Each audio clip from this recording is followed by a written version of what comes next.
Excellent! Please welcome to the stage Mr. Beau Orcutt.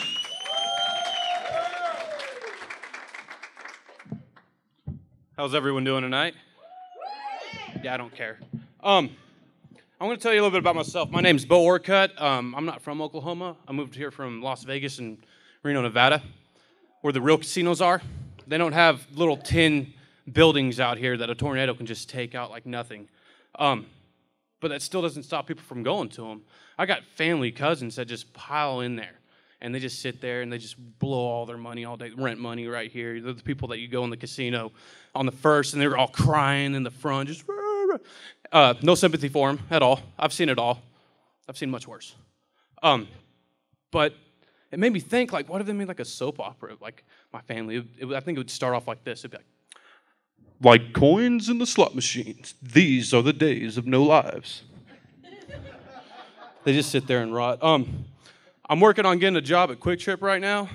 I don't even need the money. I just want to socialize with people, maybe pick up a couple girls. I was going to get their numbers, but I'm going to do it the old-fashioned way. I'm just going to check out their address when I'm IDing them for beer and cigarettes. But I'm coming over later. I know where the party is. So, yeah, I'm a bachelor. It's tough. It's real tough being a bachelor. You don't care about nothing at all. Like, just for instance, like, I ran out of bar soap. So I started using body wash. And what guy do you know that owns a loofah that doesn't go to, like, the Majestic? Don't have no loofah. So you're just sitting there with the body wash, and you're just like, scrub yourself. Takes like 5 minutes. And then when you run out of the body wash, you move on to like shampoo and then conditioner. And it gets lower. You end up like taking the dish soap and the laundry detergent. You don't care at this point.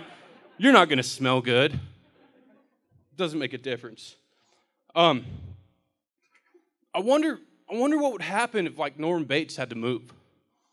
Like, let's just say his hotel and house got foreclosed on. You know, the economy caught up to him. He had to move. Like, what does he do with his mom? Does he, like, roll her up in a rug, throw her in the back? I think he puts her in the front and drives around with her.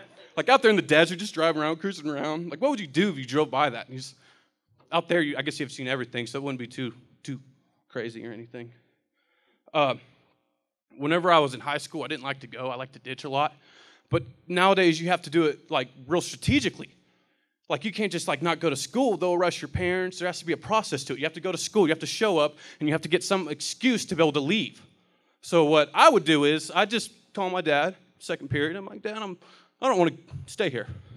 Call up the office and make up an excuse. So he'd call him up, and he'd be like, yeah, I'm having a cancer attack. Doesn't exist. They don't know that. You mention cancer, people automatically lower their defenses. You can do anything. You can talk them into giving you every dollar they have. Cancer. Nobody can say nothing to it. It'll be a little while before they can.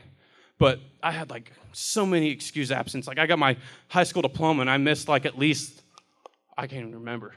To be quite honest about it. It was a lot. So I served in the military for a little bit. Not too long. I was in the National Guard. I served you guys on the weekends. You're welcome. But I didn't feel like going to guard duty a lot. It sucked. I was like, man, this is totally boring. I don't want to spend the night here on a cot. I can go out and party. So I'd have to make up more excuses. Once again, I'd call on my dad, master of excuses. And I'm like, hey, because you have to make up something drastic. You can't just be like, I don't want to go. I'm sick. They'll make you stay there. Like, oh, we have an hospital here you can stay at. So I'd call him up, and I'd be like, man, tell him someone got in an accident. Tell him I got to leave. So he calls up, and I'm just sitting there waiting for him. I know what time they're supposed to be. They're supposed to be at 8:30. The ride's already situated. They're outside waiting on me. I just need the sergeant to come in, tell me my brother's been in an accident. Go ahead and leave. And I want to tell you a little bit about the brother that I said was in an accident. He's my half-brother, and he is actually retarded. You don't have to laugh. That's not the funny part. So what he does is he kind of improvises a little bit. He goes ahead and tells them that he died in the accident. Doesn't console me about it. I know nothing about it. So these sergeants come up to me, and they're like, Mr. Orcutt, we have some bad news to tell you. I'm like, oh, okay, what? Your brother, Chris, has died in a car accident. And if you think this is good improv, You should have seen me. I started crying, like, no! And I got away with it. Like, I got to the point where, like, you laugh so hard, you can't even make any noise. And I just had to cover my face, and they bought it. And, like,